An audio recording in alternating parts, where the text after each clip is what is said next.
From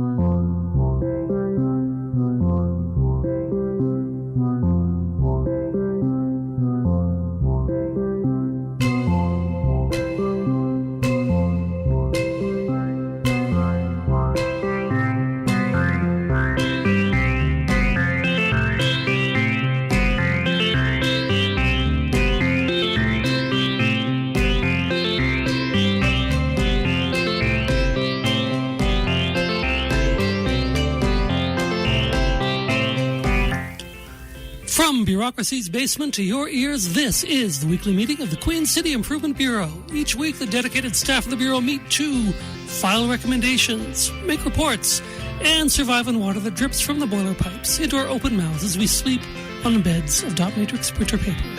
Maybe one day we'll escape from the subterranean hell that is this basement, but until that day comes, the city is not going to improve itself. So here we stay, improving things. And this meeting is now in session. Hello. Hello. How are you doing? Good. I just zipped through that intro, didn't I? You did. Yeah, just wasting no time. It's all in the name of efficiency. Excellent. I'm instituting a regime. A regime of efficiency. A regime. Maybe it's a realm of efficiency. It's about time that came to the Bureau. I know, finally. Yeah. I'm about to cut out everything that is not absolutely germane to the process of improving things in this city. Yeah? Yeah. Good. It's about time. Yeah. We need that. Yeah. Oh, wait, I just said about time twice. Oh, no. That's an inefficiency. Tremendously inefficient. I just used an adverb. Even worse. Oh. All we really have is, like, language here, so just gotta just cut it down to some nouns, verbs. That's it. Okay. Very double plus good. Anyway, how are you tonight? I'm ungood, frankly. You're ungood? Yeah, I'm ungood. What has ungooded you, my friend? Well, you know, it's getting chilly. It's damp down here. Mm-hmm. There's, pipes are bursting. Right. Every 15 minutes, it seems. Are you going to catch, like, phthisis or something like that? If I knew what it was, yes. Okay. Yeah. I think that's just an old-timey term for, like, a cough. Oh. I think. Oh, no. It's like the grip. Well, no, I have that. Okay. He's already got it. Yeah. You have the dropsy. Wait, that was somebody else. What the heck? What is going on? I don't know. Let's do attendance before we get to the mysterious voice? Yeah. Okay. Because if we don't, nothing is official. Okay. Well, I already said your name, I think. I wasn't paying attention. Okay, neither was I. What's your name again? Paul. Yeah, Paul Deshane. Right. Okay, Paul Deshane. You're here. I am present. Okay. Mark me down. I'll mark you down as present. And I'm. It's on your name tag. I can't read it. I should have put it like upside down. It's Aiden Morgan. Thank you. Hey, okay. Yeah, I can only recognize myself when somebody else says my name. It's okay. It happens. Yeah, all right, well, I'm here that's too. the struggle that you have with so much efficiency. You've even had to purge your name from your own memory. Exactly. Now, but like that space is now taken up by all kinds of procedures and policies. Important things. Exactly. Yeah. Like where the sandwich machine. I bet you you don't know who our guest is. I have no clue. Hi, Jayne. Hi. How are you doing? I'm good. So we have Jayne Trimble here today. Yeah. How are you?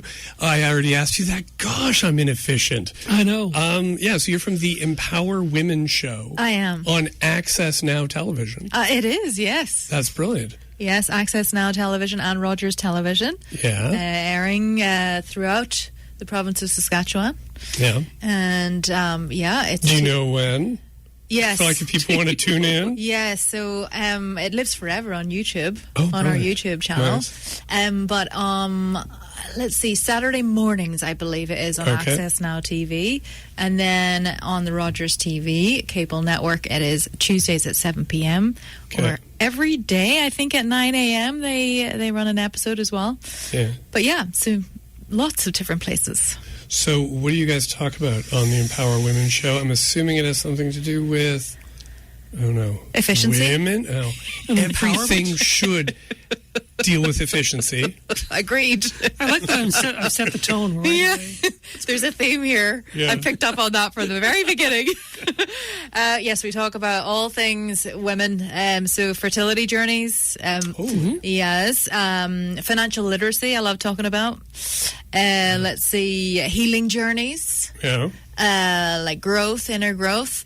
Family and relationships. But I interview entrepreneurs, leaders, professionals in the community, and we've only got 15 minutes, so we try to get to the meat and potatoes really quickly. We get a quick hello in, and then just dive into, and it's a very organic, fluid conversation. So it's not premeditated in any way. It's very spontaneous, and usually we get a good conversation out of it. Nice. And yet here you are in this sausage fest in the sub-basement.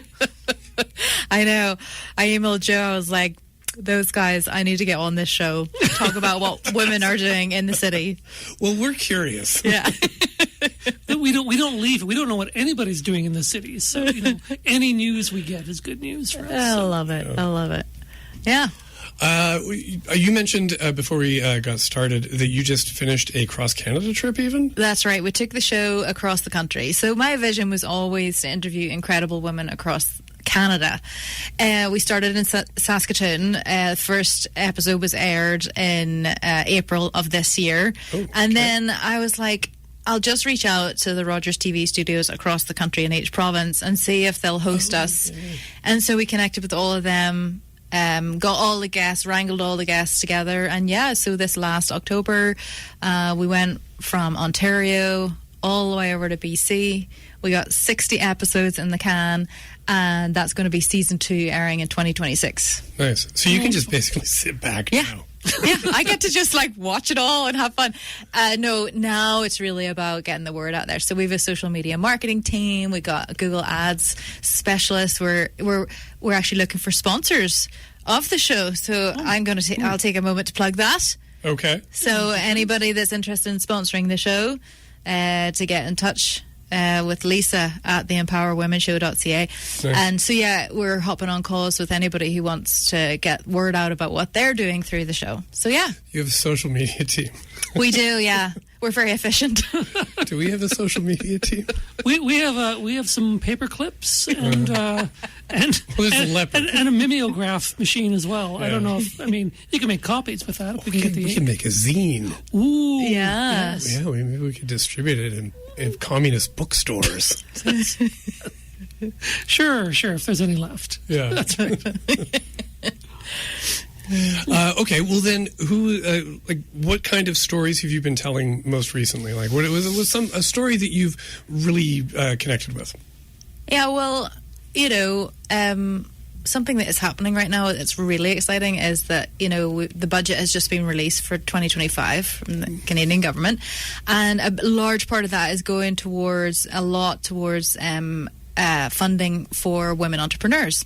So something that I'm connecting with is, or tuning into myself, is listening how women entrepreneur networks across the country have opportunities coming up for women entrepreneurs. So here in Saskatchewan, there's a group called WESC, Women Entrepreneurs of Saskatchewan, and we teamed up with them and filmed a whole episode featuring women entrepreneurs that they support. So it was just aired the other day for Women Entrepreneurship Day. And anything from there's a potter that I can't remember what town she's from, but anyway, she runs her business on the honor system. Okay. Oh, is this Freya Pottery? Freba Pottery. Thank you. Yeah. Sorry. I knew I wasn't quite. So these fascinating stories of women just doing their own way, stuff their own way, creating things that work, systems, ways of doing business that work for them, and I love it. And that's what it's all about, really, is redefine, how can I be a mum and run a business and, be wealthy and, have a great environment for my kids to grow up in and have great relationships. So, that, she's doing it. Nice. Yeah. What other kind of, entrepreneurship do women do? Petticoats? Oh, my God. Bonnets. That's... This is actually a great interview for me to be having. Was it 1910? haven't been out of the subbasement in a while. Clearly. Take your penny farthing and get out there. No, there's all sorts, and there's an amazing entrepreneur from Regina here called Bobby Rasset. I actually don't know how to pronounce her last name. I'm sorry if I'm pronouncing it wrong, but she has just, she has a tech company called Virtual Gurus, and she literally just, what's that word? She sold it basically, and it's a huge success story. She's an Indigenous leader, she's from here in Regina. She now lives in Calgary, but I'm going to have her. I've just invited her yesterday to come on the show in February. So it's very powerful having someone like that to share how she did what she did, and she's also queer. So just has so many barriers, experienced so many barriers to her in her own story. Anyway, she's incredible. So yeah. And you also mentioned healing journeys. What kinds of things are you talking to people about? I imagine these are much more serious conversations that you're having with people. So serious and hilarious. So which I find kind of happens when, anyway, healing journeys simply because that's how it happened for me. So I'm an entrepreneur, and I went from, I grew up in an alcoholic home, and my healing recovery journey from that, it was a 10-year journey in my 30s, is the reason how I found self-esteem, how I found my voice, how I recovered from people pleasing and looking for approval from other people, all these things that were holding me down. So looking a lot at limited belief systems, and anyway, because that's part of my story to how I really found out what I was good at and how I could make a contribution while making money, and good money. I went from being unemployed to having a 6-figure business. Oof. And so do we have a 6-figure business? Not the figures that involve money. Okay. Sorry, I cut you off. Anyway, yeah. So yeah, because it's just something that I love talking about. It's easy for me to talk about, and I can dig that out of another woman's story, and it comes up time and time again. I went to therapy, or I got help, or just got honest with myself. There is definitely a correlation between having the courage to go on the inner journey and the manifestation of the things that you're desiring, or the growth that you're wanting, or the prosperity that you're calling into your life or hoping for. So that's what I want to get to with these conversations. And even if the person is not even at the end of at the success part of the journey, I want to hear about you actually just lost your business and you left your marriage. How are you doing? What are you doing right now? Because there's insight there, even in the struggle, in the journey. If somebody hasn't quite come to fruition yet. Right. Yeah. So nice. Yeah. We're on 91.3 FM CJTR, AccessNow Community Radio. You are correct. Yeah, I know. You both have really beautiful voices. Well, thank you. You have the softest voice, and you have a very sand down, raspy, aluminum foil. Been in the basement too long, kind of voice. Exactly. It's the asbestos. Don't stay here too long. Oh, God. How did you wind up? So you're on TV. Yeah. You have a real show. I do. So thank you for coming down here and slumming on radio. How did you wind up on community radio? What drew you to, not community radio, drew you to community media? Yeah, the more I get into it, the more I'm this is the future. So I don't know if if you watch community TV, but I've recently, because I'm on it, been watching it more. And it's this. It's so untainted, You watch other mainstream news or whatever, and it's all got an agenda.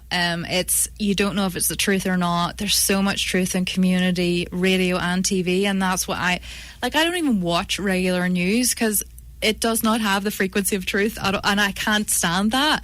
But if you tune into community TV and you see, so and so is just they're running their, a raffle for to restore their whatever. That's beautiful and amazing, and actually is effective in doing something cool.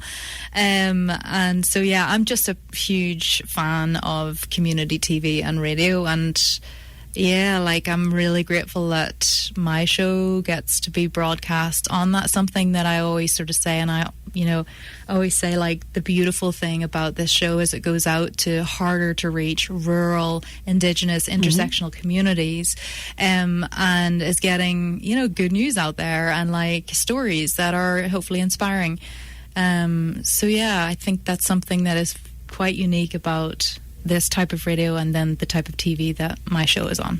Nice. Yeah. So you also are dabbling, I don't know how dabbling is the right word, but you also do music. Yeah. Yeah. Now, you have a record label, the World Peach Records. That's right. And you produce music there. Or do you do music yourself, or do you just produce other people's music? So I did for a long time. Yeah. So I was a professional musician for about 15 years and did all the things. I was nominated for a Canadian Folk Music Award. And, awesome. Yeah, toured across the country and had my music placed in film and TV. So I had my own level of success with it and fulfillment with it. And that naturally evolved into, I was recording my own music as well. And so I would find women artists similar to me coming to me asking, hey, how do you do that? How do I get my music on radio? How do I get into that festival? And that evolved into, I was like, this is a business. I set up a record label. There's also a publishing arm to it and artist services. And now I just, as well as the show, that is my business. And I don't do my own music really anymore. I've done all the things and I'm quite happy with it. Now I work with other artists and help them do what they want to do. Right. Yeah. So do you have what do you play? I play guitar and my voice is my instrument. Okay. The main instrument, but guitar and piano and banjo were the instruments. So it was folk. Yeah. Nice. Folk singer-songwriter. Cool. Yeah. Did that for a long time, but I've no interest in doing it myself anymore. Really? Yeah, you it's don't. You don't dabble. You don't pull out the guitar and just hang out in the living room. No, my boyfriend here, Taylor, he's like, please sing for me. I still haven't. He's nodding enthusiastically. Yeah. We've been together over a year, and I don't think I've played for him yet. Really? It's very tragic. But I don't know. Yeah, maybe it'll come full circle at some point. But right now, I'm like, no, I'm cool. Yeah, I'm gonna do my TV show. Yeah. How do you find artists?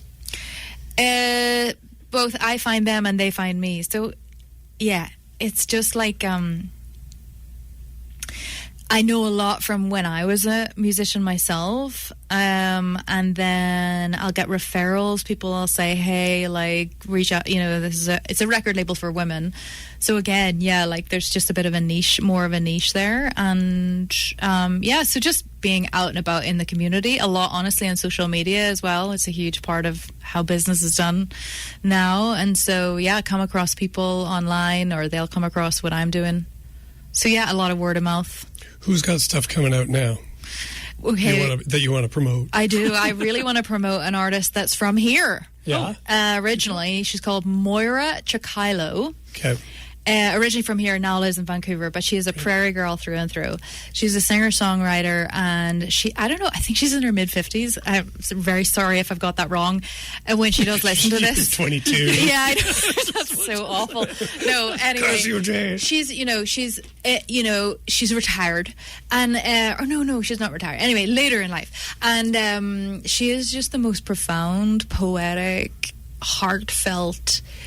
And she's really like Amy Mann in her delivery, where she's very intelligent, has something to say, is definitely using her music to make comment, and she doesn't give a crud about how her voice sounds. She's just very authentically in her voice, and she'll really tear it up in the middle of a song and go off and in tangents, and then she's just lyrically really sound, and her songs are not predictable in any way.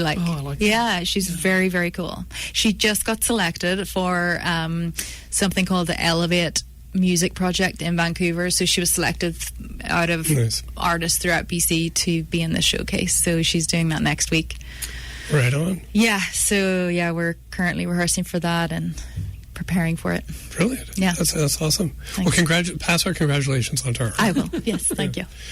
Okay. So you've been doing this show now for how many months? Just since February. So yeah, like not even a year. And you've traveled all over the country. Yeah. And you've been traveling all over Saskatchewan. Yeah. You had to travel to get here today. Yeah. So, craziest road story. What's the craziest person you met to put on your show? What's the worst calamity that's happened? Oh my goodness, there's so many questions there. Yeah. Overwhelming. We have crazy stories all the time and amazing encounters. Yeah. Actually, one that springs to mind. So, we're snowbirds. So I'm down in LA. My music career on World Beach Records took me down to LA. And we were just out having a burger, weren't we, Taylor, at a diner, Mel's Diner. In Hollywood, and we're sitting beside this guy, he's just by himself eating a burger, and we can kind of tell he's listening to our, kind of intrigued because Taylor's there wearing his cowboy hat. I don't know what, it's nothing really intriguing about me, but anyway, we walk out and we don't have cash to pay for our parking, and he's like, "Oh, don't worry, I'll get this for you," and he's like, "I'm Bosco, by the way," and we're like, "Okay, go on." Anyway, he's like, he asked us what we do, so we asked he escaped maximum security prison down there, like Shawshank Redemption style. Really? Has a movie made about him with... he hadn't just... Yeah, no, well, I don't know, I think it is pretty recent, actually, the last few years. He was fresh from the pipe. Yeah, he just got out. Fortunately, come out in the rain, so washed some of it off. Walks into Mel's Diner. Morgan Freeman did the voice of whatever documentary. He did the voice of him for the documentary that was made about him, and he also, who was it? Snoop Dogg did the music for it. Anyway, just wild, because we were sitting there eating a burger and we didn't have money for our parking. So, yeah, just out and about, we meet amazing people all the time. Wow, so you got... What? You got helped out by an escaped felon. Yeah. Yeah, the kindest escapee. No, amazingly inspiring guy, and hard thing or challenging thing? Did you say? Craziest guest. Craziest. How about craziest guest on the show? Really on exciting. Maybe not crazy in a bad way, but just somebody really, really interesting. I want totally loopy. Complete nutty bunny. The nutty ones are always interesting. I think if you're an entrepreneur and you're a successful one, you have to be a little bit nutty. You have to definitely have a bit of crazy in there, right? Yes. To take the risks. It's not for the faint-hearted. I think the most one that stands out to me as the most intelligent brain that I was fascinated by is a lady called Monique Simer, and she's in Saskatoon. And anyway, she's started 2 or 3 major companies and sold them, and is retired already. And she's a geoscientist, crazy intelligent, and I don't know, you guys would love her. She's got ideas on how to improve the country, and I could hardly even keep up in the conversation, but I did just enough, and it was fascinating to talk to her. I can't even say any more about that. Monique Simer, she's in Saskatoon. Nice. Now, is that episode aired, or is it yet to air? It's actually airing the first Tuesday of December. Oh, brilliant. Yeah. Okay. There's lots of great synchronicities in this conversation right now with timing. Yeah. Her episode will air the first Tuesday of December on Rogers TV, and then the first Saturday on AccessNow. Cool. So, it's coming out real soon. Right on. Yeah. Do you know what's going to be airing soon on Access? Just so to give people a taste of what's coming up? Yeah, so Monique Simer, and then the second guest, another amazing person called Rachel, and she has a company called Cadence, and it's an app that supports after-death care. Oh. So, so she had her own experience of, she lost her mum, and that experience, that overwhelm of trying to figure out the estate. She's on her own. Mm-hmm. I think Paul had the wrong idea for a moment. Very strange wrong idea. What was the wrong idea? I thought it was vampires. No vampires in the show, unfortunately. To your knowledge. Just normal people. Okay. Sorry. Anyway, So yeah, again, another hugely successful woman who came up with this tech that like simplifies and also supports you emotionally, and like instead of having all this splintered information and stuff to sort out while you're trying to grieve a loss, it's like all in one place, simplifying and helping and supporting. And yeah, so her episode is coming out in December as well. Awesome. Yeah. Cool. And all right, because we're just about out of time here, where can people find you online, and what can they find there? Yeah, so Instagram is like the main... Empower Women on Instagram? Yeah, at The Empower Women Show. Okay. And the same on Facebook. And then the same handle for YouTube as well. So there's loads of stuff on YouTube. So yeah, if there's one ask, it would be to subscribe to the YouTube channel. Brilliant. Yeah. And so people can watch all your old episodes? Yeah. Or... Yeah. Yeah? Yeah, all of the ones that we've done, and then all of this upcoming season will be on the YouTube channel. Right. Ooh. How quickly do you update? Like, do they go basically right after they air? Or No, they're all scheduled. Yeah, we keep you on the edge of your seats. So you appear to have conquered the music world, gotten parking from a felon, and done this show. What's anything in the hopper? Any plans coming up next that you can tell us about? Yeah, basically, I wanna create a Netflix but with women-owned content. Yes. Yeah, absolutely. Chicks Flicks. That's an amazing name. Actually, it's called the Empower Women Network. But anyway, movies made by women, documentaries, kids shows. So instead of like trying to change the entertainment industry from the inside, we're just going to create a new entertainment industry. So it starts with like Netflix, but with women-owned content or women-created content. So like really like having principles underlying it that are like honorable. Wonderful. That sounds great. Yeah, where everyone benefits. Yeah. And actually makes money. That's nice too. Yeah. Well, that's really cool. Thanks. Nice. So, are we at the end of our half hour? We are. We are just about to innovative revenue tools. Thanks a lot for coming. You're going to stick around for the second half. I sure am, yeah. And learn all about Regina City Council. I love it. I can't wait. Oh, you should. Oh, boy. Thanks a lot for coming on. Thank you. And so people can find you on Instagram, on YouTube, and Facebook, any new things that are coming up, you'll be posting there as well. Yeah, absolutely, yeah. Right on. Okay. We'll be back in a moment.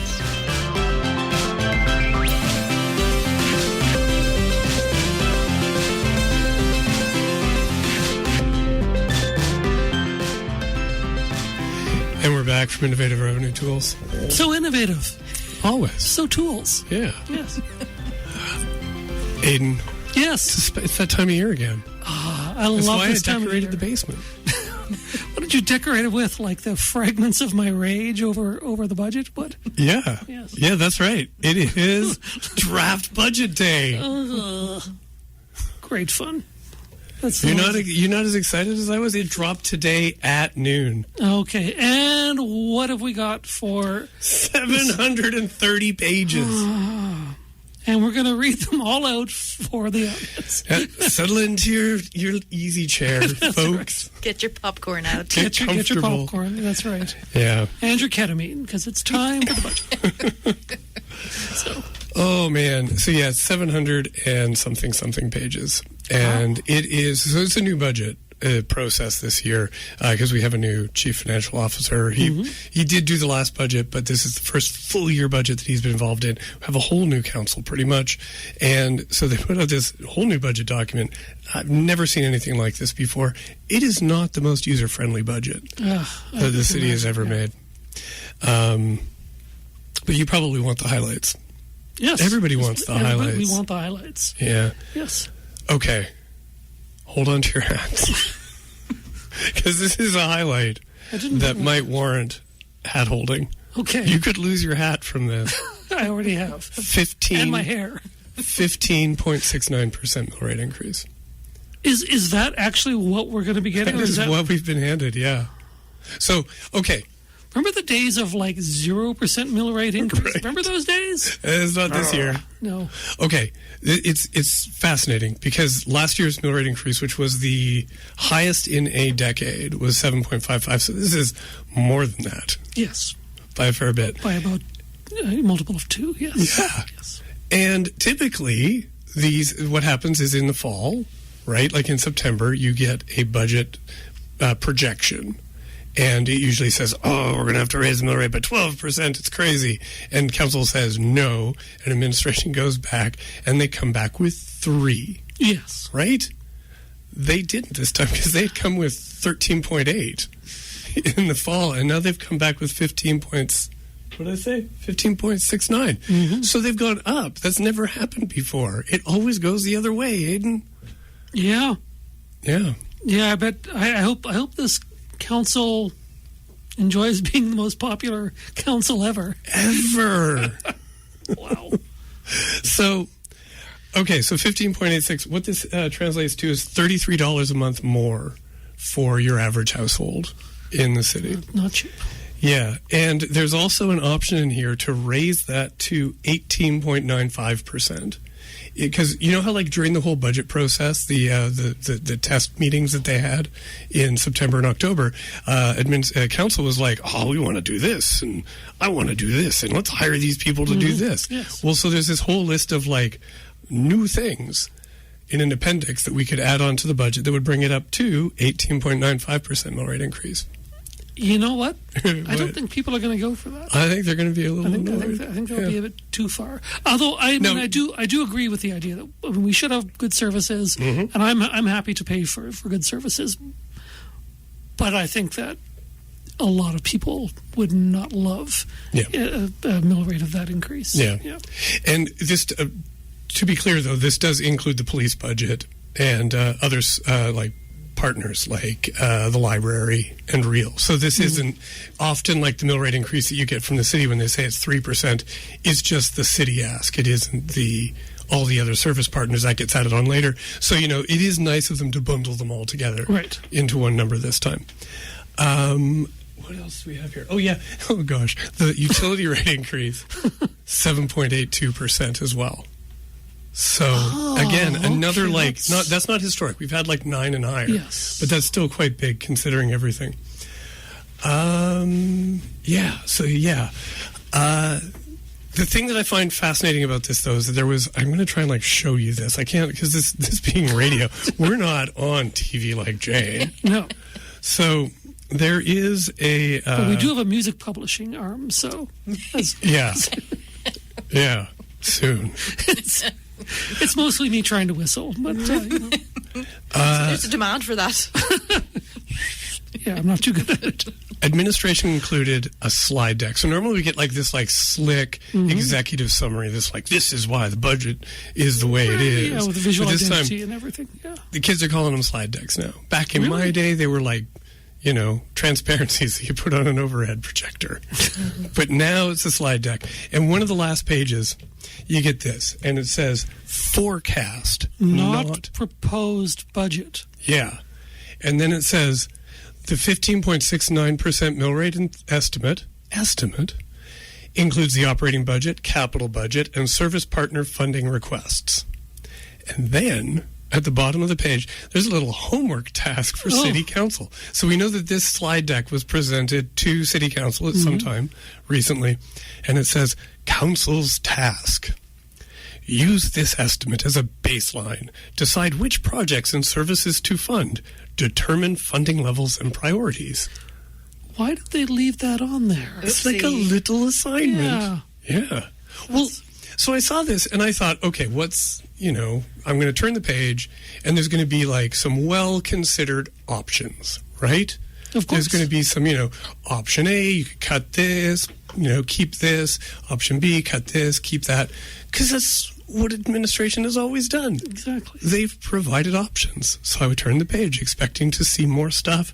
And instead, I turned the page and we got a blank page. Oh, nice. It just says Q&A. It's for your notes. And then I turn the next page and it just says thank you.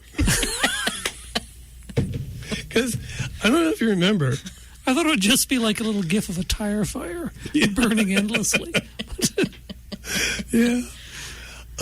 Last year, administration went through all this, right? They came up with their projection. They shaved their budget down to 2%, I think it was, the operations budget. They showed up to council, and they got grilled because they didn't go even lower. And do you remember, Councillor Bizzo saying, you just want money? Yeah, I do recall him saying that. I mean, I like your delivery better than his, but yeah. And the chief financial officer, Darren Anderson, who we had on the show last episode, he kind of lost his cool, and he was like, "How dare you? Like, we did all of our work before we showed up here. How dare you insinuate that we didn't do our work?" And so this year, he just said, "Here, council, if you want cuts, you find the cuts." Seems kind of a little petty. I don't know if that's what happened, but this is the narrative that I'm forming in my head. I like it. I like it. You're lending some more drama to the whole thing. Yeah. See, budgets are exciting. They are, actually, yeah. They seem dry, and then you're paying $33 more per month, and then it's not so dry. Yeah. It's downright juicy. Yeah. So that has happened. I thought that it would be funny if we went through this whole process, because the new process this year is like council got like these 5 public meetings where they grilled administration about why the mill rate was so high, and administration was like, here's why. And I thought it would be funny if it turned out that at the end of it all, and council was like, oh, you've convinced us. 15% mill rate increase it is. And I think we're getting closer to that reality, or at least I thought we were. Well, I think what I'm seeing with this council is, I mean, there's a small, I don't know if you two follow council very closely, but there's a progressive wing, a moderate wing, and then there's like a sort of a more hawkish. Call them the weenie wing if you like. Yes. But they love to grandstand and then just vote sort of along like a lot with everybody else anyway. So I think what we're getting is just essentially a council that loves to like talk. Yeah. And talk a lot and exhaust all options and then just go along largely with things that administration recommends. Yeah. Am I off on that? It seems to me this is the pattern that's emerging. That sounds pretty, sounds pretty familiar to what you see in council. But you also have like a council that likes to meddle. You know, they don't necessarily they do like to meddle. They don't necessarily accomplish anything, but they like to ask lots of questions and get right down into the nitty gritty. And then maybe make motions that go nowhere. They like to get in the weeds, as really do. Councillor Hawkins used to say. Yeah, and they get to go deep in the weeds. It gets weedy. Yeah, so December 15th to December 19th, they've booked 5 days to do this, and I don't think they've booked enough, considering what they've been handed. No. It gets worse, though. It always does. Okay. I love the way you've structured this one. Do you remember when Clr Rashovich... Now, I was going to try and put this together as a clip, but the clip was too freaking long to put on the radio. Do you remember during one of these meetings, they were talking about the operating budget at one of these meetings where they got presented the budget. And Clr Rashovich was like, so, what do you think would happen if we just cut the mill rate by 5%? And everybody's like, you mean cut to 13%? Down to 8%. No. 5% reduction. So a negative 5% mill rate increase. So effectively an 18% reduction from what administration said they needed to keep the lights on. And everybody's like, that's crazy. And Rashovich was like, no, I need to see it. I need to see this. I need to see that number. And administration said, this is a ton of work. Right? Like, this is, at the time, they thought it was going to be about a $51 to $55 million revenue cut for the city, right? So, not even like less than what they think they're going to need, but from what they have now, a $55 million cut. Yikes. It turns out it's $66 million now that they've actually run the numbers to get down to this negative 5% mill rate increase. The mayor had suggested, well, let's see what we could do if we only got a 3%. Instead of 13, a 3% mill rate increase, a 6% mill rate increase, a 7.5% mill rate increase, and a 9%. So these would all be down from what the administration asked for and more in line with what we had seen in previous years. And Rashovich was like, no, screw it. negative 5. So, you know what I think they should do? They should set up. Remember that episode of the Cosby Show where like they had Theo run the gamut of being an adult? Yes. I think they should do that with Rashovich. Yeah. Just say you wanted a world with a negative 5% mill rate. Dude. As he's walking through a city with no lights.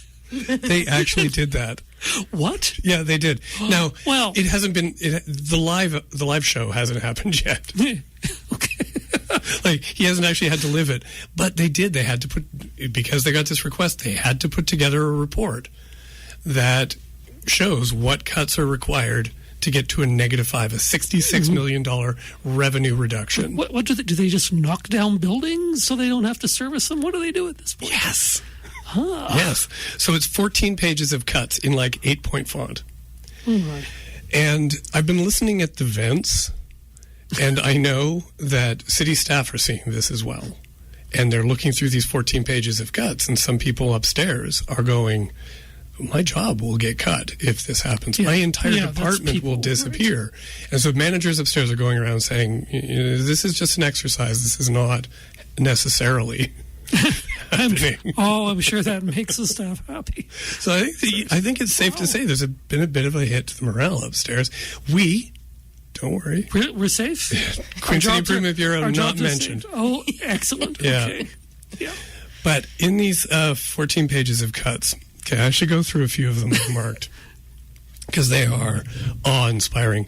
The After All call center, gone. So if you have to like phone City Hall because like of a water main break or something, there's nobody to call.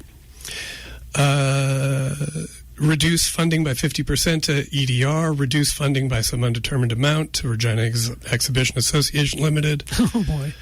Basically slashing the budget for Renewable Regina. One existing fire hall would have to close and all of its staff let go. And the fire hall number 8, which is being built right now, that project would be canceled. The ceremonial site they're putting together, all the sweats and all, like the Indigenous ceremonies that were supposed to be there, gone. Indigenous framework would have to be canceled or severely reduced. The city center clean team. So all the garbages in downtown and Cathedral get cleared out by the the clean team, gone. Decommission the greenhouse for the Regina Floral Conservatory. The forest response would only be able to respond to like emergency requests, like tree hitting a line or Dutch elm. The extreme weather grant would be gone, so that would mean canceling Carmichael Outreach's overnight warming shelter in the winter. They would have to close the Neil Balkwell Arts Center. They would have to lease, close, or sell the Kinsman Arena and the Optimist Arena. They would have to close the Cathedral Neighborhood Center. Funding for community associations, festivals, events, all those grants would be removed or reduced considerably. Massey Pool closed. All of the outdoor rinks shut down. Pavement markings would be reduced by about half. So that means, putting back on the dotted lines and the things that keep people from driving into each other. Can't do them as much. Accessibility plan, they'd have to cut back on the amount of paving they're doing, so they wouldn't be able to put in as many cuts for people getting up onto ramps.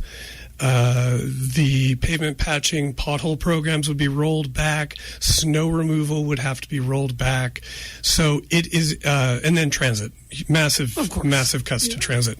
So it's like a bomb going off in the city budget, this thing. And my concern is that, I can't see this happening, right? Too many things would be impacted. So many people would be fired. Mm-hmm. So many projects and services and stuff that people rely on would disappear, within a year. But what I'm worried is going to happen is that certain councillors are not going to read the rest of the budget. Right, this is a 750-page budget, and these 14 pages, you could just go through and say, well, I'm not going to implement all of these cuts, but do I really need the Kinsman Arena? Cross it off. Cathedral Neighborhood Center? Cross it off. Grants for heritage buildings? Cross it off. You just don't want certain ideas getting into the psychosphere, because once they're there, they're there. Yes. Yeah, because I think you could look at this list as, the administration is saying these are nice to haves. Right. When a lot of these, for a lot of people, are crucial, nice right? Yeah, and I think one thing we've noticed with City Council as well is that a number of the councillors don't seem to know, for people who are not in their economic bracket, don't seem to understand their needs very well, and have to be persuaded that these people exist and are real. Yeah. And I fear that this might give them license to act on some of those impulses. Yeah, because I do worry that those people we're talking about, they are strictly looking for cuts. They're not considering service. Yeah. So, but as I said, a lot of the times they'll talk a lot, but then when it comes time for the votes, they'll generally vote with everybody else. Good. So, Yeah, generally, not always, but I find quite often. So, yeah, that's my hope. I am worried though that this will have a destructive influence on the discourse over the 5 days. Definitely, like it hasn't happened yet because this literally launched 7 hours ago. Yeah. We're semi-catastrophizing here. Yeah. But my guess is that this 14 pages is going to absorb a lot of the oxygen in the discussions around the budget, and that will distract people from an already very serious budget with serious implications that needs to be considered seriously. I think you sound very serious. Not trying to be. I actually find this really funny. From the very passive aggressive slide deck to this idiocy. This is so dumb. This was $100,000 of staff time they estimated to put this together, and who knows how many hours on top of this 700-page document of a budget. This just got added to the pile of things for city to do, and council's going, where are the efficiencies? And I'm like, I could name one. This could have been skipped. We could have saved $100,000. A lot of headaches. A lot of staff would have been, breathed easy. And I don't know. I think. And as you know, we're all about efficiency. We are 100% about efficiency. That's right. Anyways. 91.3 FM, CJTR, AccessNow Community Radio. We're the Queen City Improvement Bureau. Jane, thoughts? Aren't you glad you're in Regina today for draft budget day? I actually feel really depressed now. Oh, I'm sorry. That's why we're here. We bring people here, they get depressed. That's the deal. Yeah. No, awareness is everything, isn't it? Yeah. Chatting about it. Yeah. You live outside the city, though, so these aren't going to hit you. Hopefully not. I don't know. Although when you drive into the city, they could, because there'll be no road markings. Exactly. There'll be nothing left to do, apparently. Yeah. Nothing to do. No festivals to enjoy. The roads will be slick with ice. Oh, my goodness. And no road markers. So good luck. Oh, thanks. No, good luck to you too. I won't be here. That's right. We're still here. That's right. So that 14 pages, that worst case scenario 5% budget cut that Dan Rashovich proposed, that was supported on September, I can't remember, I think it was the 26th.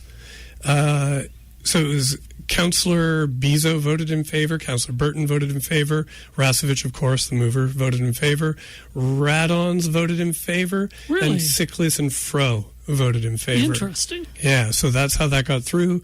It passed 7-4. Baczynski, the mayor, Councillor Mancinelli, Councillor Turnbull, Councillor Flores voted against, and Councillor Zakidniak was away, because that was another one of those monster meetings that they did. Right. So that's a really interesting split to the vote. Yeah. Yeah. It's it's not along the normal sort of patterns of voting alliances. Yeah, I do wonder if they're super proud of it. That vote now. I hope so. That's right. Yeah, interesting. But there are, and I haven't had time, honestly, I found this document to be kind of overwhelming. And that's just one appendices of, I think, 10 or 11 with these questions that council had asked administration that they've provided fulsome answers to. So there's not just the budget document and all the service partnered budgets. There's also all these appendices to go with it. So, yeah. All right. There was a council meeting, though, yesterday, and I do want to touch on that briefly. Okay. Two things came up. Manufactured homes. Uh-huh. Okay, so manufactured homes, they're like mobile homes, but they're not like you saw in Trailer Park Boys. Okay, they're better now. The ones that you saw in shows like that, those would have been built in between like the 50s and the 70s. They have new manufactured homes that are quite nice, right? Yeah. Because science and technology moves on. And we saw the Glen Elm Park had to, evict a bunch of people because of failing pipes. And now we've got this motion to make it so that you can have manufactured homes anywhere in the city. That passed. Several councillors voted against, concerned about neighborhood character, but ultimately it did pass. Yeah, this city's full of manufactured homes. It is. Come on. Yeah. And we do, we've already had a rule that said modular homes. Mm-hmm. So, apartment buildings that are built in factories and then assembled, those have been allowed for years. This is the same thing, but just on the ground. So. Yeah, there you go. Second thing that happened. We had the city's response to safety, wellness, and homelessness report. And this included the new encampment strategy. And it passed with an amendment by Councillor Flores to with the encampment strategy and how to deal with encampments that, Indigenous people would be consulted, people's lived experience would be consulted, and it would be a people-focused process, which, this report was a very people-focused. This whole shift from dealing with encampments by bylaw enforcement to dealing with encampments by having people go in and approach the people and find out what they need, and perhaps even keep encampments around to support people until you can find housing for them. A more human approach, I would say. Yeah. Exactly. But at the end of it, we got a moment from Councillor Sickleys, which I did not put in a nice, easy spot to find. So a lot of councillors had difficulty with this and did vote against it, mainly because there is new spending in this thing. Of course. Right? And this is going to end up being added to the budget, several $100,000. I wanted to play this, little clip from Councillor Sickleys and what he had, his questions for administration. Okay. Thank you for everybody's input today. It's clear we have a council with heart that wants to see good results in everything we do. I feel something is missing in this discussion, and part of it is results. I think a large part of it is results. And I wanted to raise a couple of items. The situation has become worse over time. More suffering, more deaths, more frustration from our residents who want to see this situation improve. We're told that 8 out of 10 folks who are suffering are Indigenous, and a good percentage of them are not even Regina residents. I have a couple questions that I will ask with the utmost sensitivity, and I ask from a position of ignorance and with all my heart. And I'm willing to learn if my colleagues want to teach me. So here are my questions. What is the reason we have not heard from our city Indigenous department, which receives $2 million of city taxes every year? We haven't heard from them at executive committee last week. We haven't heard from them in council today. And secondly, what is the reason we have not heard from our Indigenous partners in and around Regina? And I believe Mr. Slater has more to add. Mr. Slater, go ahead. Through the chair, I would add that engagement alongside our Indigenous community is of utmost importance when we're developing these plans that are put before you. The Community Safety and Wellbeing Plan had thorough engagement with the Indigenous community, including meetings with men elders, women elders, our service providers, nonprofit organizations. There were organizations that went into ceremony before consulting on the plan. So we feel very proud of the engagement that we've done in advising those plans. And Ms. Burton spoke to the specific engagement around the encampment response strategy. So why haven't we heard from them as delegates? We hear from all the screaming voices all the time. What about the people who are so important to us? Why can't they come here and speak to us heart to heart? Are you asking us just to trust you? Let's go? Or I don't understand. Because all I hear is let's grow the bureaucracy and we'll fix this. I don't think you're getting a lot of trust from us today. We want to trust you, and we want to solve this. So let's get to the bottom of it. All right. Can I just say that when I've heard Indigenous delegations come up in City Council to talk about the problems in the city, you get the most heartless and callous responses. Yes. So when it comes to trust, I think there's trust that goes another way there. Just saying. And there were Indigenous delegations that spoke that day. Of course. And at another point in this exchange, the city manager pointed out that Ms. Lowe, Claudia Lowe, the chief advisor on Indigenous affairs at the city, had actually been at executive committee and nobody asked her any questions. So where are they then? Where are they? In the room. In the room. Yes, very well.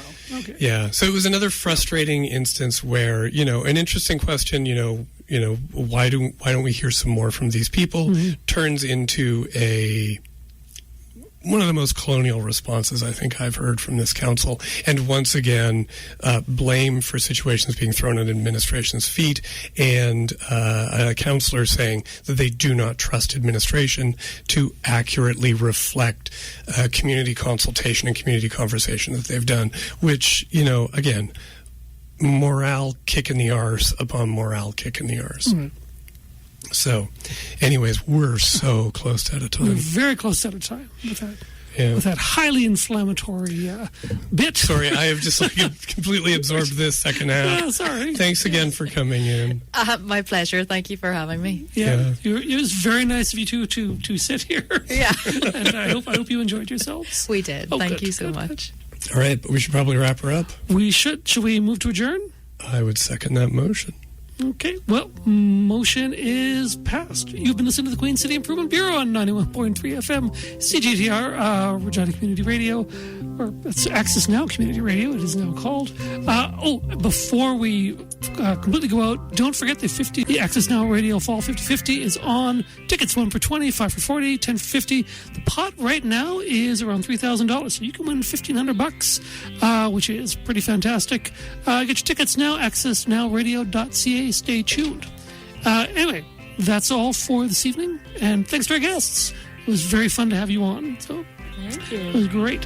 And Empower Women is the YouTube Women Show. Empower Women Show. Absolutely. All right, that's it. Keep on improving, Regina.